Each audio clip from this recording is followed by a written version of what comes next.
Good evening and welcome to Value Chain News Update. I am Yemana Bagudu with the news.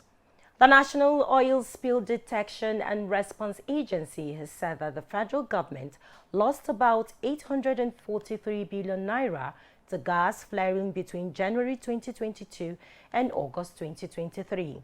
The agency, in its latest gas flare report, disclosed that oil and gas companies operating in the country between January and August 2022 flared 147.1 billion standard cubic feet of gas, which is valued at 390 billion naira. Nostra noted that the oil firms between January and August 2023 flared 170.1 billion standard cubic feet of gas, valued at about 453 billion naira, giving a total of 847 billion naira lost between January and August last year and the same period this year. The full reports. According to the report, the volume of gas flared in the 8-month period this year was 16.28% higher compared with the same period in 2022. It added that the gas flared in the first 8 months of this year had the potential of generating 17,100 gigawatts per hour of electricity, while it emitted 9.1 million tons of carbon dioxide into the atmosphere. In addition, it noted that the offending companies were liable for penalties of about 251 billion naira, which is yet to be collected by the federal government. Some of the offending companies, according to Nostra, include Shell Petroleum Development Company, Nigerian Petroleum Development Company, Chevron Nigeria, Mobil Oil, Nigerian Ajib Oil Company, among others. Chats Moses reporting for Value Chain TV. Minister of State Petroleum Resources Gas, Mr. Ekperikpe Ekpo, has reassured federal government's commitment to create an enabling environment to support investments in the upstream, midstream and downstream gas sectors. The minister stated these while on a panel at the ongoing ADIPEC 2023 conference and exhibition in Abu Dhabi, United Arab Emirates. Mr. Ekpo said President Bola Ahmed Tinubu's administration's commitment to promoting gas commercialization for export and domestic utilization is evident in the splitting of the Ministry of Petroleum Resources into oil and gas, respectively. He listed a number of gas-based industrialization and decarbonization initiatives, including plans to collaborate with the organized private sector to roll out over 2 million CNG conversion kits for free within the next 9 months. These, according to him, will target converting 10 million vehicles from PMS to CNG in the next 36 months, leading to the creation of over 100,000 jobs for Nigerians. State governments across the country have borrowed about 46.17 billion naira from 3 commercial banks to pay salaries between January and June 2023.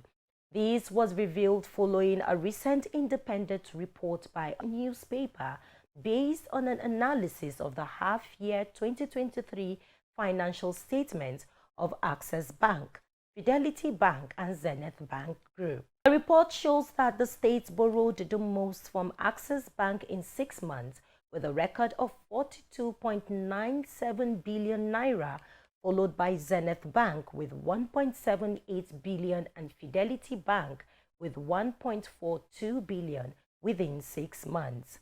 This development is coming against the backdrop of the resolve by the Fiscal Responsibility Commission to implement sections of the Fiscal Responsibility Act 2007 on lending by banks to governments and public institutions in the Federation.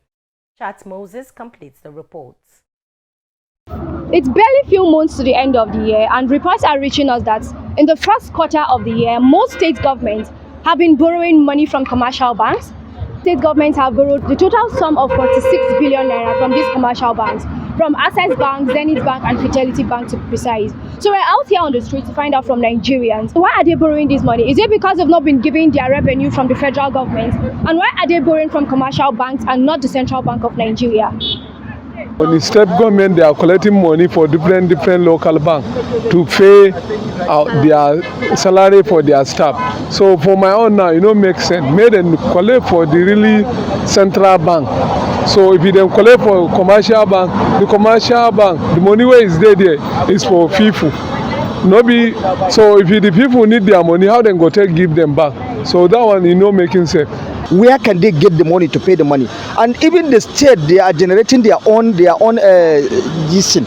Yes, so how can they go and borrow money? What are they doing with the money they are generating in their own state? So I think this will not work. This one is not a good advice. Honestly, let them go back and generate. And the federal government are sending them their own grant. Having heard from Nigerians, borrowing by state government should be discouraged. They advise that the state government should encourage their efforts to generate revenue so that they'll be able to pay salaries to staffs and also discourage owing salaries. Chat Moses reporting for Value Chain TV. Over to you, Maimuna, for the continuation of the news. Thank you, Chat Moses, for the report. And still on the news updates, mixed reactions have followed the agreement reached by the federal government and the Nigerian Labour Congress NLC and Trade Union Congress TUC about the 35,000 minimum wage for federal workers to cushion the effect of petrol subsidy removal in Nigeria. While some states have adopted the federal government's 35,000 naira wage award, other states have maintained their workers' salary at 10,000 naira even before the federal government award and may not be in agreement with the federal government's wage review. Speaking to Value Chain TV, some Nigerians have expressed their views on the development. All the states, in terms of revenue, are not equal. Some generate more revenue than others. So those that can pay without wasting time, they should go ahead and pay. Those that cannot pay because they don't have the money should negotiate with their workers and tell them their position. It's as simple as that. The Federal Road Safety Commission has reported that about 4,387 lives were lost to road accidents in the first 6 months of 2023. According to the report, which was released recently, this translates to 731 fatalities each month and about 24 lives lost on a daily basis. As 2023 gradually draws to an end, the build-up of anxiety identified with the Ember Month have begun. Nigerians have expressed concerns over the issue. Adaobi Ogwejofor has the reports. It is now barely 3 months to the end of the year, which is a festive period, and concerns are building up in the hearts of the Nigerian people concerning road accidents in Nigeria.